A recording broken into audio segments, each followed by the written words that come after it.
Hala ka! VP Sara mga kapatid, no? VP Inday Sara sumuko na daw.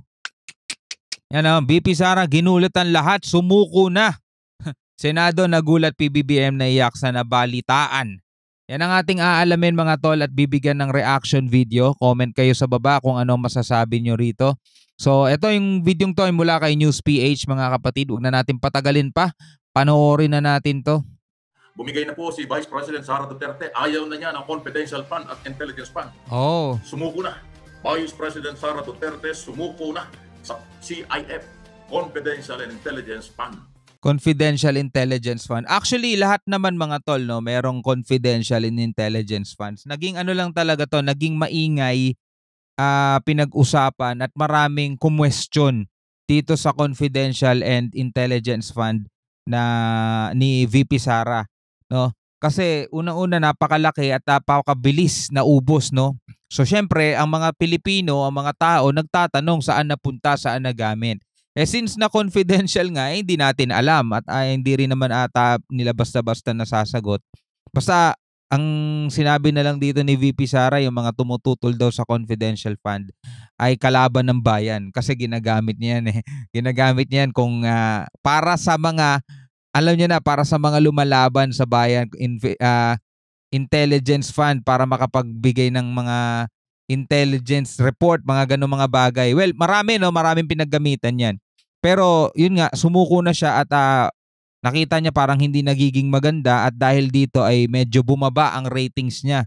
Maraming nawalan ng tiwala sa kanya kahit yung mga bumoto sa kanya nitong nakaraang eleksyon ay parang yung iba, yung hindi naman lahat, yung iba ay parang nawalan din ata ng kumpiyansa.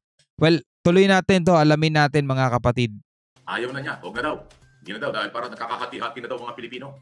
Ayan, ayaw na niya kasi talagang maraming bumatikos. Kasi naman yung paglalagay ng pera maganda naman sana eh.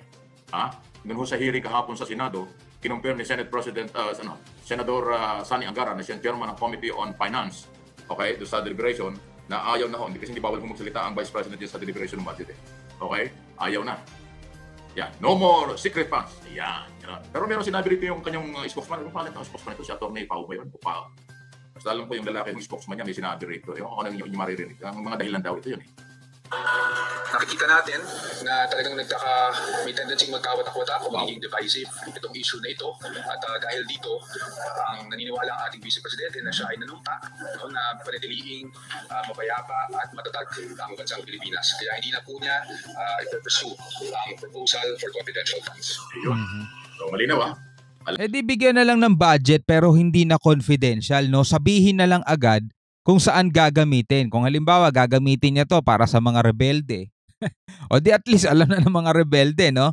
Meron na silang dahilan para manahimik muna kasi may budget na paggagamitan sa kanila. Yun din ang mahirap kasi pag lahat talaga sinasabi.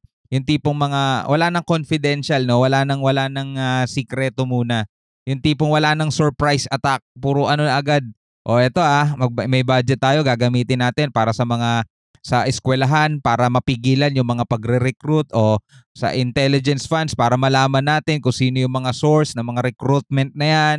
Yung mga ganong mga bagay, kung ipagsasabi na lahat, hindi na masusolusyonan. Meron na agad magiging counter, no, para doon sa mga bagay na yan. Well, pero ito ang naging issue kasi dyan di ba?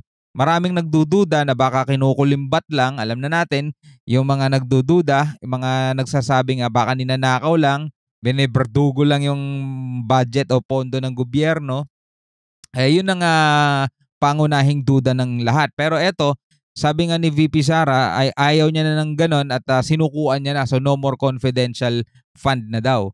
So pero hindi naman sinabing no more fund kasi mga tol, matagal pa to. Hanggang 2028 pa to, mga tol. Itong ating Vice President. Hindi naman pwedeng hanggang 2028 hindi na tumanggap ng budget to sa mga proyekto. Pero hindi na nga lang confidential, no? So yun ang aalamin natin at aabangan natin sa mga susunod. Wala na. Wala na yung, wala na yung budget. Hindi na ho pag-uusapan yan. Sinuko na. Si Atty. Michael Pua ba yun? Parang gano'n. Si Atty. Pua. Yun yung spokesman ng Office of the Vice President. Sinuko na po. Ayaw na. So ayan, sana yung mga kanyang mga supporters ng mga Duterte, manahimik din kayo siguro sa isong yan kasi kayo yung maingay. Kung panatan nyo ang mga congressman, kung panatan nyo ang mga senador, ganun-ganun na lang. Hindi man lang yung inisip na trabaho ng Kongreso at Senado ang realignment or pagbalangkas ng budget. Sila po merong authority under Tama the nga law. naman. Hindi pinapansin yung mga supporters ni Duterte yan eh. Puro banat lang ginagawa. Mhm. So ngayon, sumuko na. Ayaw na. Dahil alam niyang masama ang dating. Actually, sa tulang, kaya nga bumaba ng 12% sa rating si Vice President dahil sa issue niya. Hindi man niya aminin, pero yung tada. Kasi doon sa Octa Research survey, lahat ng region, Luzon, Visayas, Mindanao, ibig sabihin, bumaba ang rating niya sa Luzon at Metro Manila, bumaba din sa Visayas, bumaba din sa Mindanao, 12% at pala. kabuuan niya ay 12%. Kasi nga, Mataas din tungkol yun. sa confidential fund, hindi niya na ipapaliwanag yun. Wala maraming piso. So ngayon, siguro na-realize niya, bumaba ang rating natin, pagtaglit tayo rito, isuko na lang natin. Ayun, sinuko na. Inilaban sa Kongreso, pero walang nangyari sa Kongreso dahil nanindigan ng Kongreso, tanggalin ang kanyang confidential fund. Sa Senado, alam niya, marami rin ng mga senador ang ayaw na ma-retain ang mga confidential funds sa lahat ng mga civilian government agencies. Kaya inunahan na po ng Vice President, ayaw na rin niya. Kaya lang, ito yun. Hindi ko lang may paparinig sa inyo. Pero meron siyang hirit eh. Binasa kahapon, kung yung nadinig sa public hearing, kasi nagdidepensa ng budget ng Office of the Vice President at Department of Education, DepEd, ay si Pia Cayetano, Senador Cayetano. At sinabi doon, binasa ni Cayetano on record sa Senado na ang request ng DepEd ay gamitin nilang sa iba. Pero hindi para sa military. Yun yun. Di ba na naman, ano ka? Parang pumapayag si Vice President Sara Duterte na wala na yung confidential fund, pero gamitin sa ibang project sa ilalim pa rin ng Department of Education. Hindi mapupunta doon sa military. Yun ang request. Tignan natin kung ano mangyayari. Kasi para ko sa inyong kalaman, para hindi tayo maligaw, ang confidential fund kaya inaalis. Kaya nagkakaroon ng realignment ay dahil kailangan ng military, intelligence community, at saka po ng Coast Guard ng pera dahil doon sa issue sa West Philippine Sea. Alam naman natin, grabe, sobra na ang pangaras ng China sa atin. Tama. So kailangan doon ng pera para pambili ng kung ano-ano magagamit nila sa operation. Pero So ang isa sa mga pagkukunan pala ng budget, mga tol, no, para dito sa ating military, sa AFP, sa Coast Guard, is etong confidential fund, no? Ito ay total hindi naman daw alam kung saan ginagamit to, aalisin na lang. Gustong alisin ng marami para ibigay na lang sa tawag dito sa ating mga kasundaluhan, mga tol. Kasi grabe naman talaga yung ginagawa ng China sa atin. Pero ang hirit daw ni VP ay, sige, alisin nyo, gamitin nyo na lang sa ibang bagay, pero wag sa military. Bakit? No? Mga tol, bakit? Diba? Dahil ba sa... Ito lang naman ang napapansin natin, mga tol. Hindi naman sa nanghuhusga tayo. Gusto rin natin si VP, syempre. Pero hindi siya matigas sa China. Tulad nga nung reaction video natin itong nakaraan. Kapag labanan ng ibang bansa, like for example, alam nyo na kung anong bansa yung nagkakagulo ngayon, nagbibigay sila ng opinion, nagsasalita sila sa madaling salita. Pero dito sa ginagawa ng China, dito sa West Philippine Sea, sa mismong soberanya na natin, may kinalaman na ang sambayan ng Pilipino, may kinalaman na ang Pilipinas, wala silang kibo, mga tol. Ito, hindi natin inaano si VP Sara, mga tol. Don't get me wrong. Gusto natin ng Duterte. Pero, mga tol, syempre, mas loyal tayo sa ating bansa kaysa sa mga pangalan ng politiko, di ba? Kahit na sino naman politiko, mga tol, come and go lang yung mga yan, Ang kailangan nating mismong bigyan ng tawag dito atensyon is yung bansang Pilipinas natin. Kaya nga sabi ko nung nakaraan, di ba?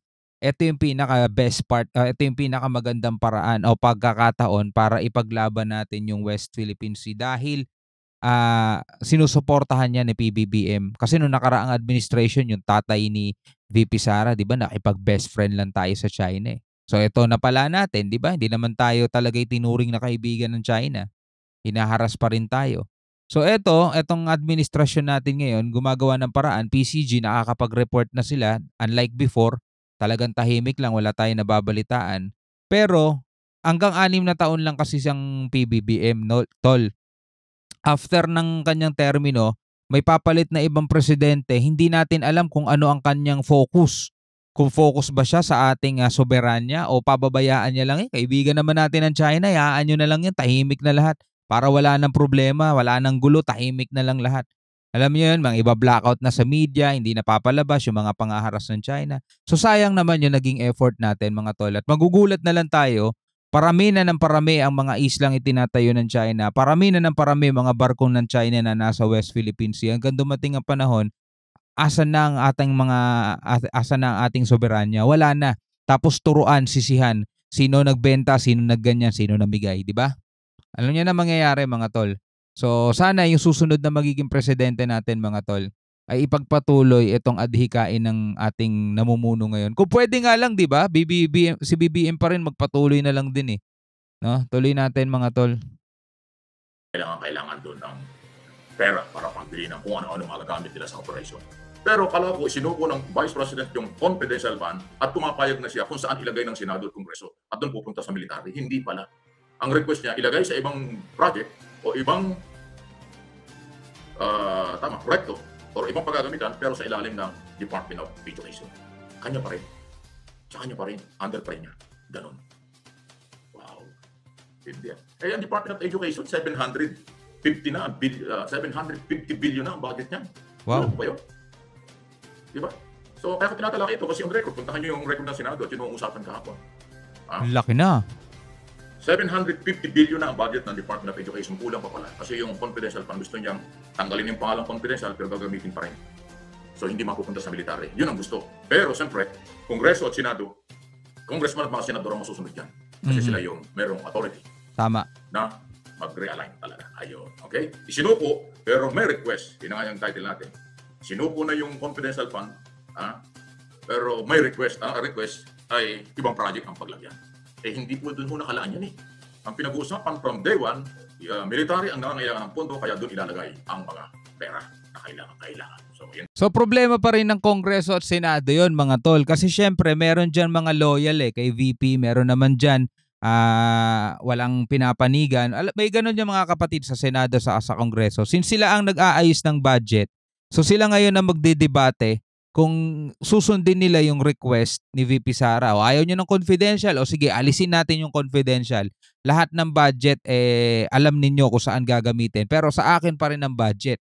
Hindi sa military o hindi sa kung saan nyo gustong dalhin. No? Yun ang request mga kapatid. Pero syempre, request lang naman yun.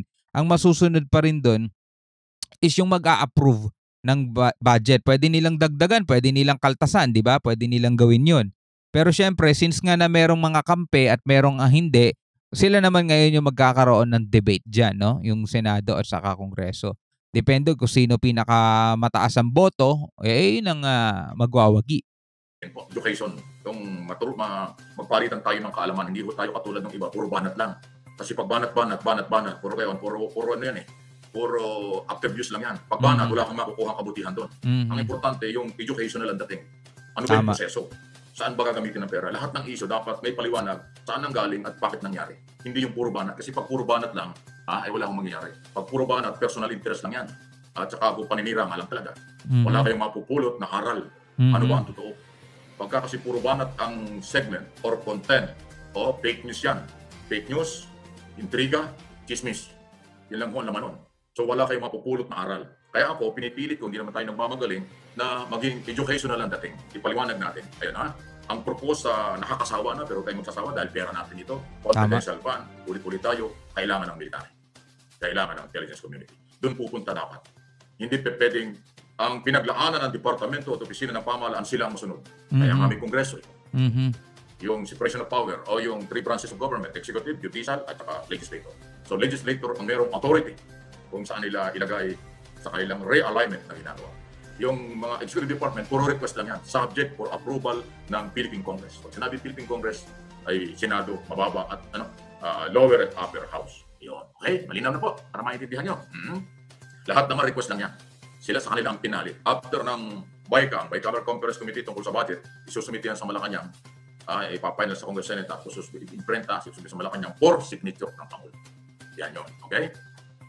Yan, para maintindihan nyo, huwag na hong, alam nyo, ang sinabi ho ni Attorney Michael Puwa, Puwa ba yun?